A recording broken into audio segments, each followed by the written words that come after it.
कामगारांना न्याय मिळालाच पाहिजे. कामगार उपायुक्त कार्यालयातील भ्रष्टाचार संपलाच पाहिजे. कामगार उपायुक्त कार्यालयातील भ्रष्टाचार संपलाच पाहिजे. कामगारांना नेहमीच साहित्य वाटप झालंच पाहिजे. हे कामगारांना नेहमी समृद्धी मिळालंच पाहिजे. कामगार बंधू त्यांना नमस्कार. आज आपण कामगार उपायुक्त कार्यालय छत्रपती संभाजीनगर यांच्या कार्यालयासमोर धरणे आंदोलन सुरू केलेलं आहे आणि हे आंदोलन यासाठी सुरू केलेलं आहे की कामगार जे शासनाकडे नोंदणीकृत झालेले कामगार आहे त्यांना साहित्य मिळत नाही. या साहित्यामध्ये दोन प्रकारचे साहित्य आहे. एक तर सुरक्षा संच आहे आणि दुसरं संसारोपयोगी वस्तू आहेत. सुरक्षा संचामध्ये त्यांना एक मोठी पेटी मिळते आणि त्यामध्ये कामगार काम करताना जे काही सुरक्षा इक्विपमेंट पाहिजे, उपकरण पाहिजे असतात. त्यामध्ये बॅटरी असते, बेल्ट असतो, डबा असतो जेवणाचा आणि संसारोपयोगी भांडे असतात. आता गेल्या 3 महिन्यापूर्वी हे साहित्य वाटपाचा कार्यक्रम सुरळीत चालू होता, परंतु गेल्या 1 महिन्यापासून या साहित्य वाटपामध्ये मोठा भ्रष्टाचार झालेला आहे, मोठा गैरव्यवहार झालेला आहे. अशा कामगारांच्या तक्रारी आहेत, कामगार संघटनेच्या तक्रारी आहेत. आम्ही पण कामगारांच्या आमच्या संस्थेतर्फे कामगारांची नोंदणी करतो, त्यांना सर्व प्रकारच्या सोयी देतो.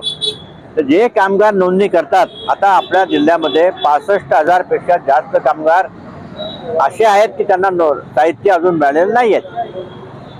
आता हे साहित्य जे वाटतात सध्या ते रात्री 8 नंतर वाटतात. हे साहित्य वाटण्यासाठी शासनाने मफतलाल इंडस्ट्रीज या इंडस्ट्रीला कॉन्ट्रॅक्ट दिलेला आहे आणि त्यांचे इथं 2 आउटलेट किंवा 2 मोठे भांडार आहेत, स्टोअर आहेत.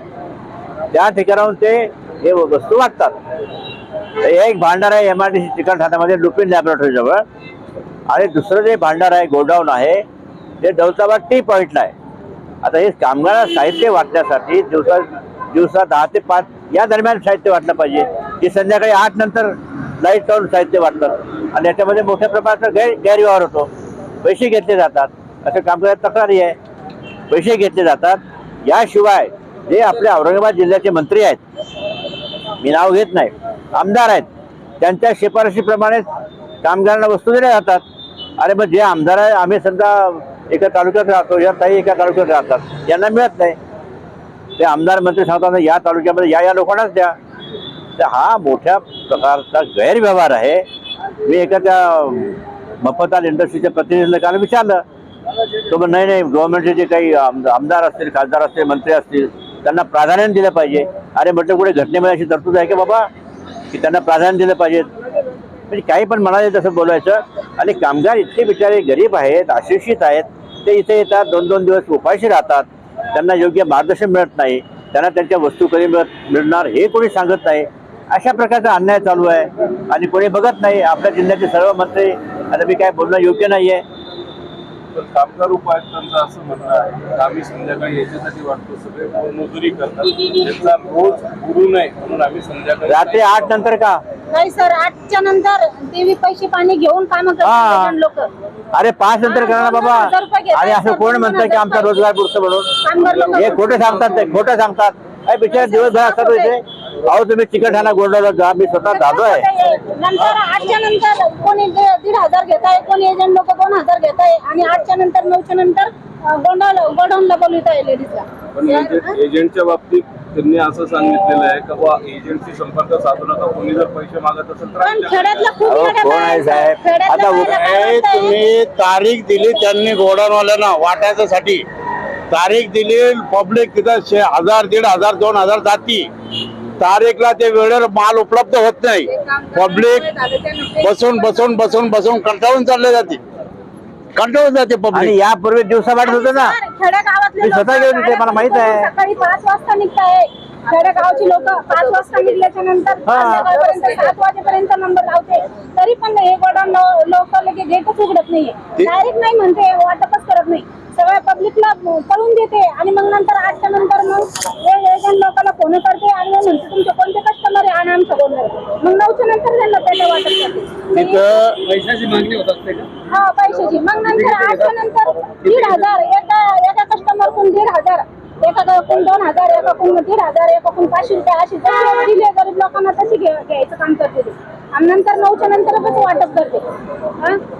लोकांना फक्त सामान घ्यायची हे राहते. तिथं जेवणाची सोय नाही, पाण्याची सोय नाही, गोडाऊन पण आहे सर. आता कोणाची नाश्त्याची सोय नाही. पब्लिक सकाळी येते.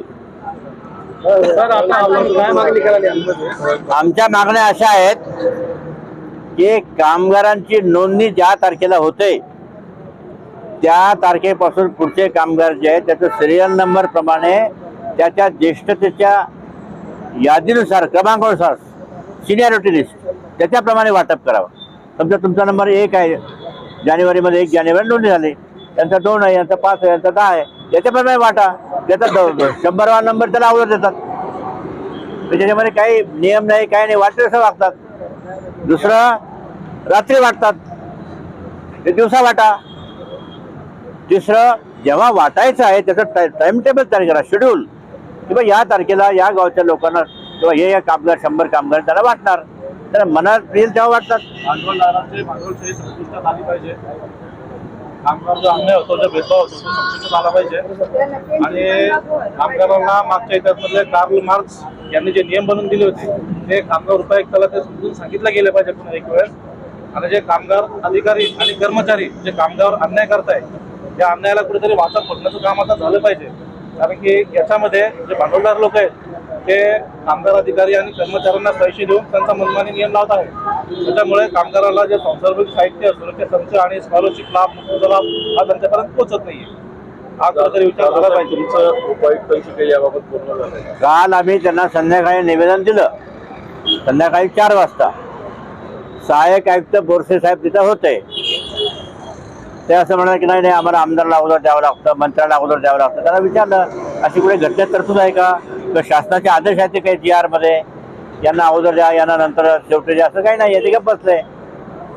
त्याला सगळं सांगितलं आम्ही, तुम्ही टाइम टेबल तयार करा आणि त्या टाइम टेबल प्रमाणे त्या कामगारांना बोलवा. आणि यांना इतर सवलती ज्या मिळतात की त्यांना विवाहासाठी पैसे मिळतात, आजारपणासाठी पैसे मिळतात, विद्यार्थ्यांना स्कॉलरशिप मिळते, नंतर कामगार मयत झाला त्याच्या पत्नीला किंवा मुलांना पेन्शन मिळते, हे वेळेवर देतच नाही. सगळा गोंधळ चालू आहे. गव्हर्नमेंटचे कोट्यावधी 8 कोटी रुपये गव्हर्नमेंटने खर्च केले औरंगाबाद जिल्ह्यात. सर आपली मागणी मान्य झाला, पुढचं पाऊल कोणतं आणि तुमचं नाव सांगा.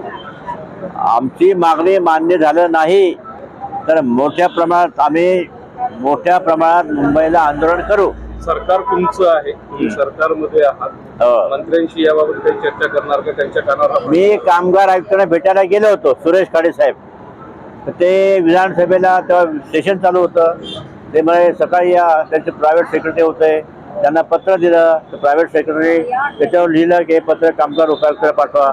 नंतर पाठवलं की मला माहीत नाही. आजकाल मंत्र्याला भेटणं आणि पाठपुरावा करणं एवढं अवघड झालं आहे की तो मंत्रीचे PA सांगतो असं कर, नंतर ते पत्र सापडत नाही, PA सापडत नाही. तुम्ही सत्तेत असूनही हा प्रकार होतो. अहो सत्यात काय, पंडित नेहरू सुद्धा म्हटलंय, गांधींनी म्हटलंय, अन्याय जिथं असेल तिथं जा. सर आपलं नाव सांगा. माझं नाव डॉक्टर जगन्नाथ खंडेराव जाधव, JK जाधव. धन्यवाद.